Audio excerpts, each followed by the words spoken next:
보겠습니다.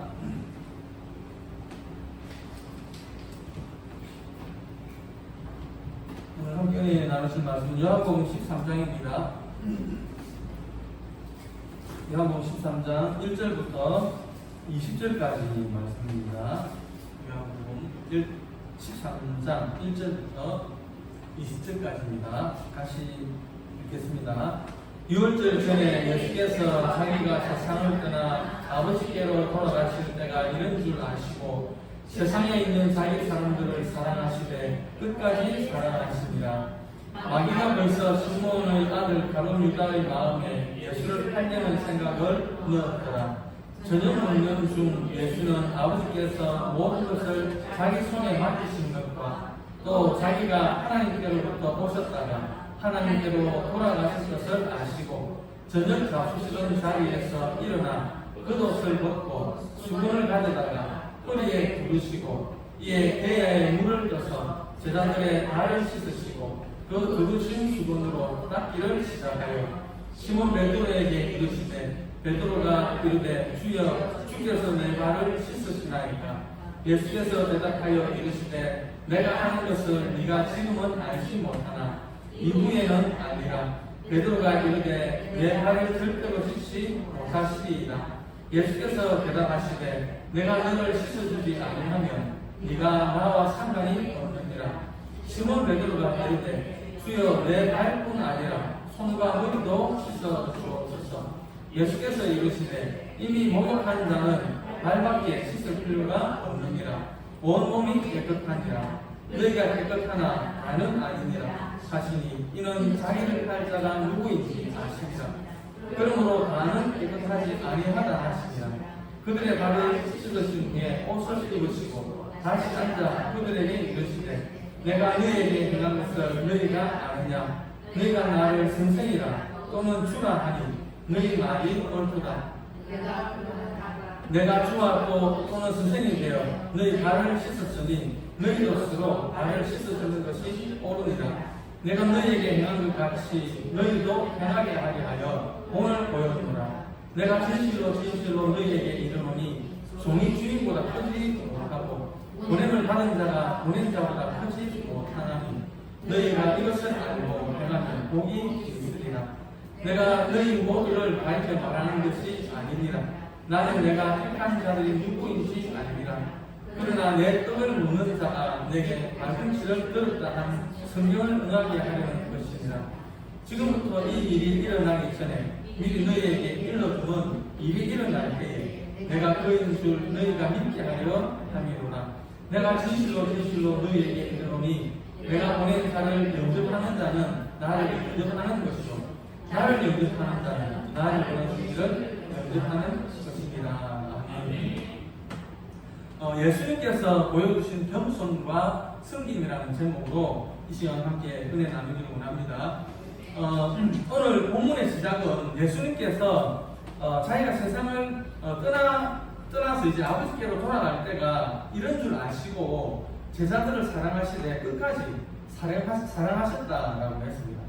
그리고 그 사랑을 제자들의 발을 씻기는 일로 나타내셨습니다. 그런데 그토록 사랑하는 제자들 중에 가룟 유다가 자신을 팔려고 하는 그 생각을 아시면서도 그의 발을 씻기셨습니다. 그토록 표현은 안 했지만 그의 배신을 두고 견딜 수 없는 괴로움을 안고 끝까지 사랑하는 마음으로 그 발을 씻기시는 것입니다. 예수님께서는 수차례 가룟 유다에게 회개할 기회를 주었음에도 가룟 유다는 회개하지 않고 끝까지 자기의 그 마음을 숨기고 그 발을 예수님 앞에 내밀었습니다. 예수님은 제자들을 끝까지 사랑하시는 일을 제자들의 발을 씻기시는 그 겸손으로 나타내 보여주셨습니다. 사절에 보니까요, 저녁 잡수시던 자리에서 일어나 겉옷을 벗고 수건을 가져다가 허리에 두르시고 라고 했는데요, 이런 옷차림은, 이런 행동은 종이 취하는 자세입니다.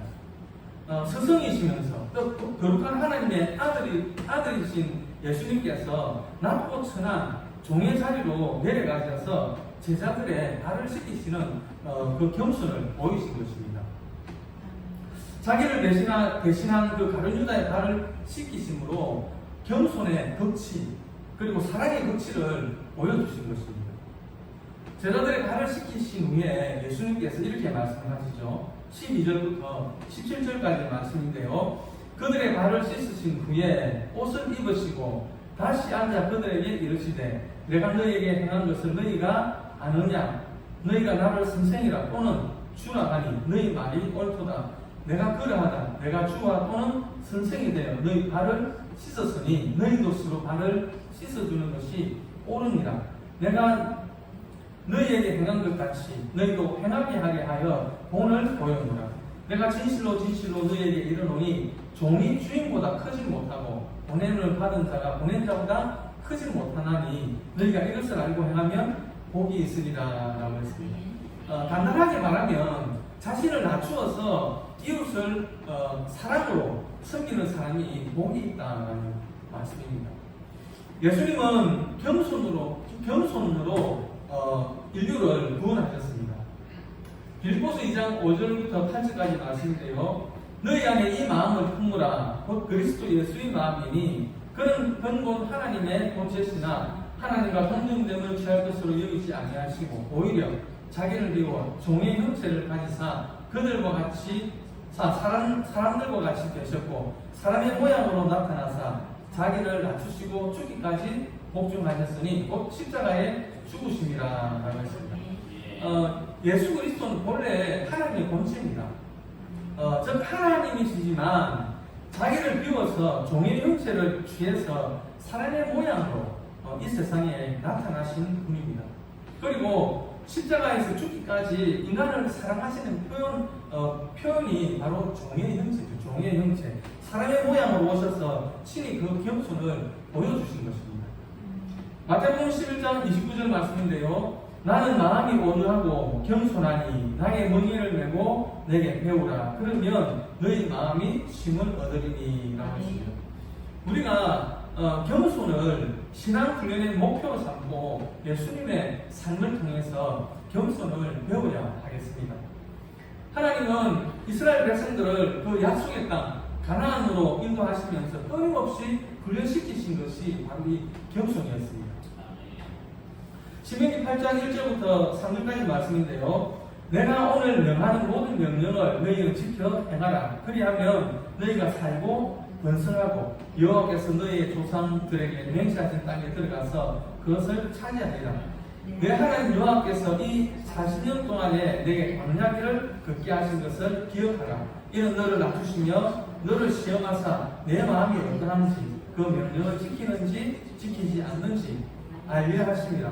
너를 낮추시며 너를 줄이게 하시며 또 너도 알지 못하며 내 조상들도 알지 못하던 만나를 내게 먹이신 것은 사람이 떡으로만 사는 것이 아니요 한 여호와의 입에서 나오는 모든 말씀으로 사는 줄을 내가 알게 하려 하심이니라 라고 했습니다. 하나님의 말씀, 하나님의 명령 앞에 내 생각, 내 의지 다 내려놓고 그 하나님의 말씀을 아멘으로 받고 그리고 그 명령을 따라가는 것이 바로 겸손입니다. 잠언서 16장 18절에 보면 이런 말씀이 있죠. 교만은 해망의 선봉이요 그랬습니다. 교만하면 망합니다. 반면에 겸손하면 어디로 가든지 축복이 약속되어져 있습니다. 신명기 8장 4절부터 10절까지 말씀인데요. 이 40년 동안에 내 의복이 헤어지지 아니하였고 내 발이 부르트지 아니하였느니라. 너는 사람이 그 아들을 징계함 같이 내 하나님 여호와께서 너를 징계하시는 줄 마음에 생각하고 내 하나님 여호와의 명령을 지켜 그의 길을 따라가며 그를 경외할지니라. 내 하나님 여호와께서 너를 아름다운 땅에 이르게 하시나니 그곳은 골짜기든지 산지든지 시내와 금천과 샘이 흐르고 밀과 보리의 수산지요 포도와 무화과와 석류와 감람나무와 꿀의 수산지라. 내가 먹을 것에 모자람이 없고 내게 아무 부족함이 없는 땅이며 그 땅의 돌은 철이요 산에서는 동을 캘 것이라.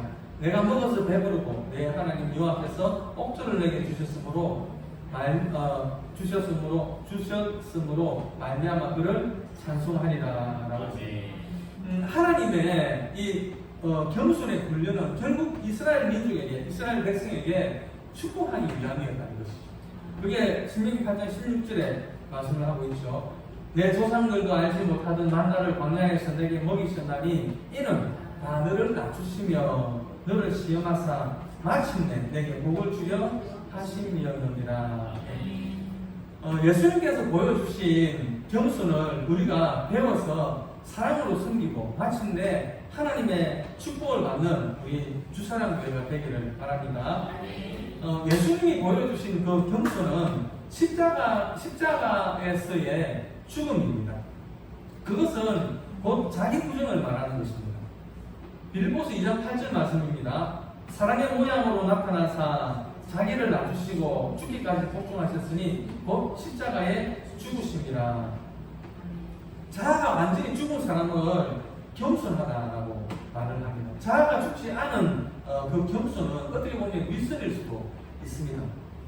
우리의 자아가 완전히 죽었을 때 그 안에서 예수 그리스도가 나타나는 것입니다. 마태복음 11장 29절에서 예수님께서 나는 마음이 온유하고 겸손하니 나의 멍에를 메고 내게 배우라라고 말씀하셨습니다. 나의 멍에를 메고 즉 내 십자가를 치고 나를 따르라는 말씀입니다. 사도 바울은 자기를 부정하고 사는 삶을 이렇게 말씀을 했습니다. 갈라디아서 2장 20절 말씀인데요. 내가 그리스도와 함께 십자가에 못 박혔나니 그런즉 이제는 내가 사는 것이 아니요 오직 내 안에 그리스도께서 사시는 것이라. 이제 내가 육체 가운데 사는 것은 나를 사랑하사 나를 위하여 자기 자신을 버리신 하나님의 아들을 믿는 믿음 안에서 사는 것이라. 사도 바울 자신이 그리스도와 함께 십자가에 못 박혔다고 했습니다. 그토록 교만하고 자존심 강한 그 유대인 중에 유대인이요 또 바리새인 중에 바리새인이었던 이 바울이 예수와 함께 죽었다고 고백하는 것은 그 유대교에 철저했던 그 지난날에 자신의 모든 삶을 전면적으로 부정한 것입니다. 자신이 자랑했던 세상적인 그 스펙들을 모두 배설물로 여겨버렸습니다. 예수 그리스도를 아는 지식이 가장 고상한 것임을 깨닫고는 그간 지니고 살았던 자기에게 유익했던 모든 것들을 해로 여겨버렸다는 것입니다. 더 나아가서 예수 그리스도를 위해서 그리고 예수님처럼 사는데 그 어떠한 고난과 핍박도 하나님께서 자기에게 베푸시는 은혜요 영광으로 받아들인다라는 것입니다. 빌립보서 3장 3절부터 12절까지 말씀인데요. 하나님의 성령으로 봉사하며 그리스도 예수로 자랑하고 육체를 신뢰하지 아니하는 우리가 곧 한례파라.